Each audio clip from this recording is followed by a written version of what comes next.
ప్రపంచాన్ని మా నాన్న నాకు పరిచయం చేశాడు. ఇంత అందమైన ప్రపంచం నాది. నా ప్రపంచమే నన్ను నిర్దాక్షిణ్యంగా సమాజంలో దోషిగా నిలబెట్టింది.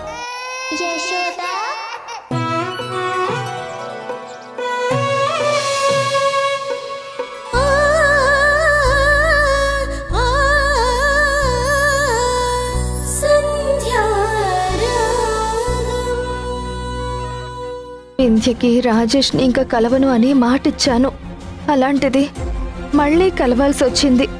నన్ను ఆయనే కాపాడారు. ఈ విషయం వింధ్యకి తెలిస్తే ఎలా తీసుకుంటుందో ఏంటో. నాకు యాక్సిడెంట్ అయ్యింది అనే దానికంటే రాజేష్ గారు నా దగ్గర ఉన్నారు అనేదే వింధ్యకి పెద్ద విషయంలా కనిపిస్తుంది.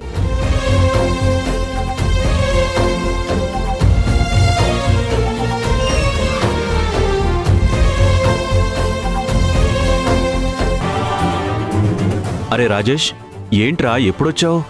ఒక్కడవే ఒంటరిగా వడ్డించుకుని తింటున్నావేంటి? పిలిస్తే మీ అమ్మ వచ్చేది కదా. వాడు చేసిన పనికి పిలవడానికి సిగ్గనిపించుంటుంది. అంతేనా రాజేష్? అమ్మా. ఏంటా అమ్మా? ఏంటి నువ్వు చేసిన పని? అసలు నీ మనసుకైనా తెలుస్తుందా నువ్వేం చేస్తున్నావో? అసలు వింధ్యని ఎందుకలా బాధ పెడుతున్నావు? భర్తగా భార్యను పట్టించుకోకుండా ఏంట్రా నీకంత ముఖ్యమైన బయట విషయాలు? వాణి, ముందు వాణ్ణి భోజనం చేయని, తర్వాత మాట్లాడుకుందాం. ఏంటండి తర్వాత మాట్లాడేది? ఇంట్లో ఎవరు భోజనం చేశారు? మీరు చేశారా? నేను చేశానా? వింధ్య చేసిందా?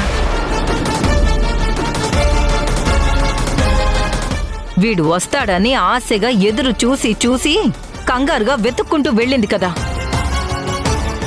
రే రాజేష్, పాపం వింధ్య ముఖం చూస్తుంటే నీకు జాలి వేయడం లేదరా? ఎందుకు తనని ఇలా ఇబ్బంది పెడుతున్నావు? అసలు ఎప్పుడు ఎందుకు ఇలానే చేస్తున్నావు? ఇంట్లో ఆడవాళ్ళంటే నీకంత అలుసా? అమ్మా, ఏంటమ్మా ఇది? ఇంకా మీ సైడ్ మీరే ఆలోచిస్తారా? నా వైపు నుంచి ఆలోచించరా? నేను ఏ పరిస్థితిలో ఉండి రాలేకపోయాను, అవేమీ మీకు అవసరం లేదా? సిచ్యువేషన్ కుదరినప్పుడు ఒక మాట చెప్పాలి కదా. అయినా ఏంటా సిచ్యువేషన్? ఇదేమైనా ఫస్ట్ టైమా నువ్వు ఇలా చేయడం? ఇప్పటికే 2 సార్లు ఆగిపోయిన ప్రయాణం ఇదిగో ఈ 3వసారి కూడా ఆపేశావు. కొన్ని చెప్పు, నిన్ను అంత బాధించి రాకుండా ఆపిన ఎమర్జెన్సీ పరిస్థితి ఏంటి చెప్పు? సంధ్య గారికి యాక్సిడెంట్ అయింది.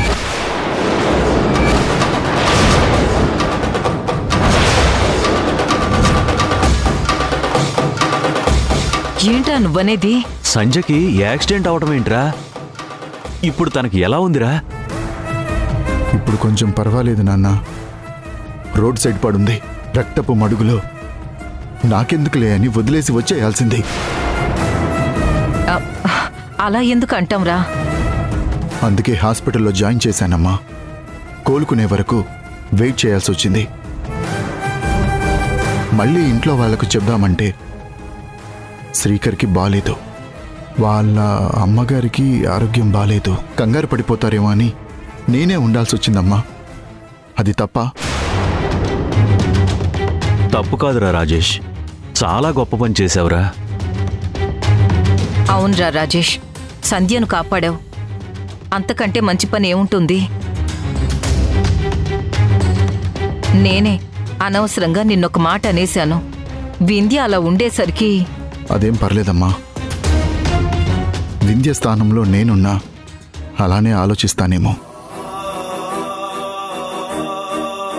ఇది 3వసారి ట్రిప్ క్యాన్సిల్ అవ్వడం. నేనే కావాలని నెగ్లెక్ట్ చేస్తున్నా అని అనుకుంటుంది. ఏం చెప్పినా అన్ని కారణాలే అని భావిస్తుంది. చాచా, అలా ఎందుకు అనుకుంటుందిరా రాజేష్? నువ్వు తన ఫ్రెండ్ని కాపాడావు. తనకి అంతకంటే ఆనందం ఏముంటుంది చెప్పు? తనకి మేము ఏదోటి చెప్పి నచ్చజెప్తాంలేరా రాజేష్. నువ్వు ఆ విషయం గురించి ఆలోచించుకో. కోడలికి మేము నచ్చజెప్తాం. ముందు నువ్వు భోంచేయి. కూర్చో. కూర్చో రాజేష్, కూర్చో.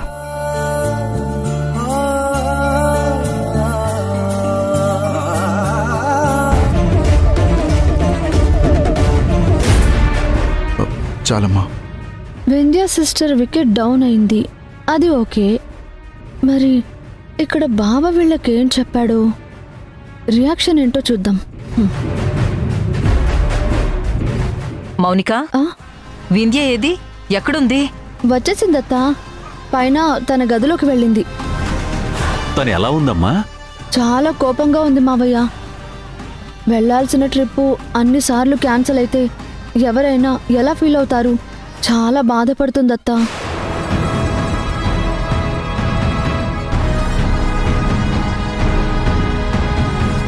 ఎవరైనా వెళ్ళి కొంచెం కన్విన్స్ చేయండి. నేను చాలా చెప్పి చూశాను. పాపం బావ కూడా చెప్పారు, కానీ తను వినడం లేదు. వినకపోవడం కాదు, వినే పరిస్థితిలో లేదు. అర్థం చేసుకునే ఆలోచన కూడా తనకిప్పుడు లేదు. తర్వాత మాట్లాడదాం, వదిలేయండమ్మా. అలా ఎలా వదిలేస్తాం రాజేష్? ఉండు, నేను వెళ్ళి కన్విన్స్ చేసొస్తాను.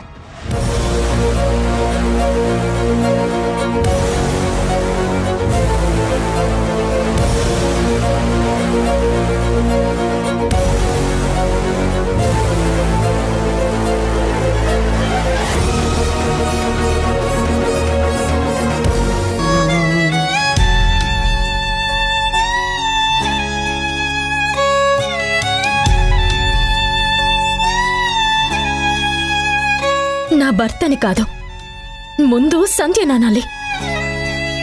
ఇదంతా దాని ప్లానే అయ్యుంటుంది. నేను నా భర్తతో సంతోషంగా ఉండడం తనకిష్టం లేదు. అమ్మా వింధ్య. అత్తయ్య, ఏంటమ్మా బాధపడుతున్నావా? వాడంతా చెప్పాడు కదా. నీ స్నేహితురాలు ప్రాణం కాపాడినందుకు నువ్వు ఆనందపడాలి కదమ్మా. మరి ఇలా ఉంటే ఎలా చెప్పు? అఫ్కోర్స్, ఏ టైంలో ఆ ట్రిప్ ప్లాన్ చేశామో కానీ అది వెనక్కి పోతూనే ఉంది.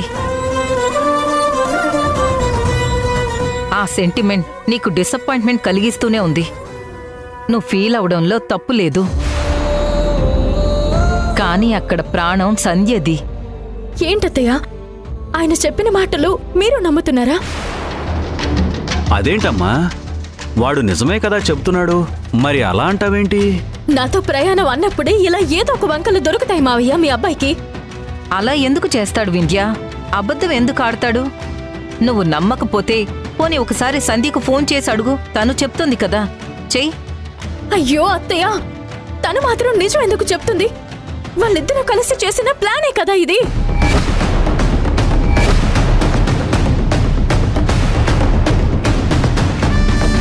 ప్లానా? వాళ్ళిద్దరూ కలిసి ప్లాన్ చేయడం ఏంటమ్మా? అసలు నువ్వేం మాట్లాడుతున్నావు? అది ఇద్దరు కలిసి కావాలని చేసిందేం కాదు కదా. ప్రకృతి పరిస్థితులు నాకు సహకరించడం లేదు. వదిలేండి ఇంకా. అదేంటమ్మా, నీలో కొత్త వింధ్యను చూస్తున్నాను నేను.